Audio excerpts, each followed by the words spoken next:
नमस्कार। आज हम शिव पुराण के एक अहम दिलचस्प हिस्से पर बात करेंगे।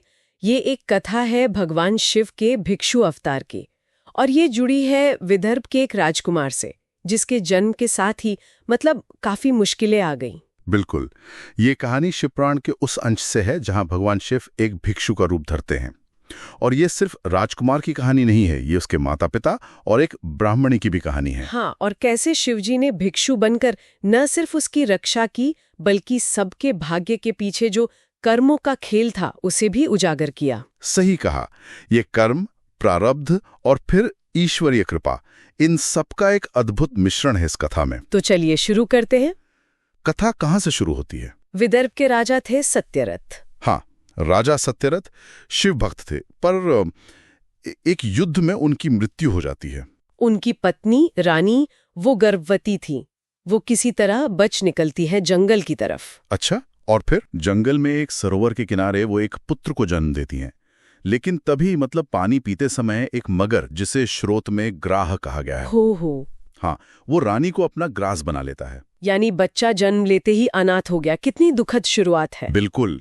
और तभी वहां एक हरी ब्राह्मणी विधवा पहुंचती है।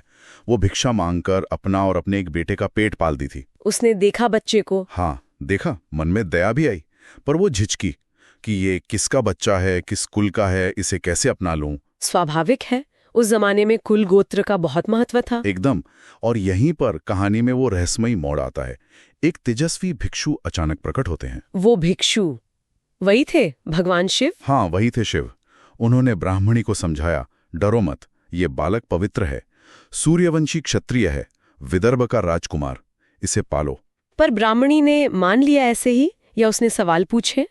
उसने पूछा कि ये सब सच है तो इतनी बुरी दशा क्यों हुई इनकी? राजा क्यों मारे गए, रानी क्यों मारी गई, ये बच्चा अनाथ क्यों हुआ, और मेरा बेटा क्यों गरीब है?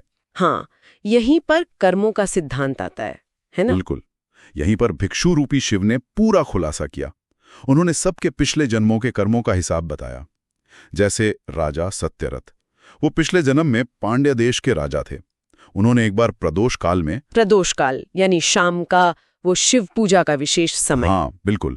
उस समय उन्होंने पूजा अधूरी छोड़ दी, किसी दुश्मन को सजा देने चले गए और फिर बिना पूजा पूरी किए ही खाना खा लिया। अच्छा, ये भूल हुई उनसे। हाँ, और उसी का फल था कि इस जन्म में जब सुख भोगने का समय आया तो शत्रुओं ने उन्हें मार दिया। और राजकुमार, उसकी क्या गलती थी पिछले जन्म में? राजकुमार ने भी अपने पिता के साथ उसी प्रदोष काल की पूजा का नियम तोड़ा था, इसीलिए उसे जन्म लेते ही माँ बाप से बिछड़ना पड़ा। और रानी की मृत्यु का कारण? रानी ने पिछले जन्म में अपनी सौत की हत्या की थी, छल से।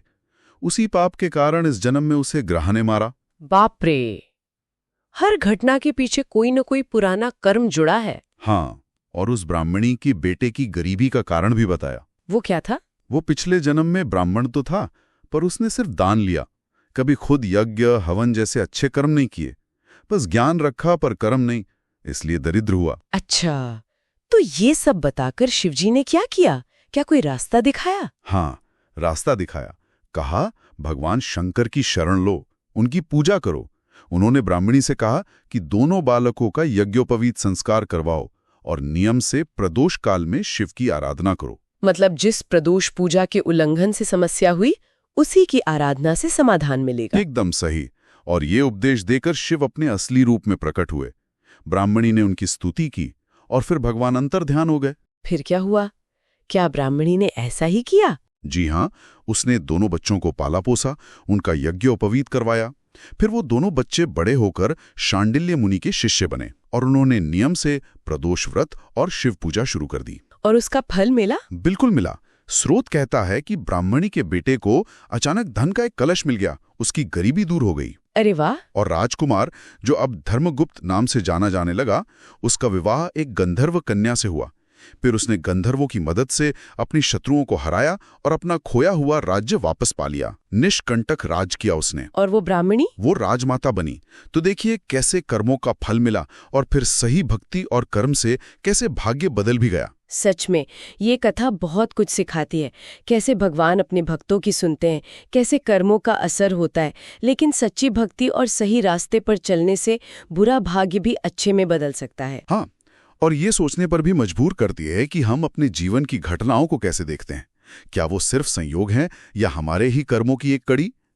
अगर हम इसे कर्मों की श्रृंखला माने तो आज हम जो करते हैं, हमारी पूजा, हमारे कर्म, उनका महत्व कितना बढ़ जाता है। ये सोच शायद हमें अपने आज के प्रति और जिम्मेदार बनाती है। बिल्कुल सही कहा, ये एक गहरा विचार है जिस पर सोचना चाहिए।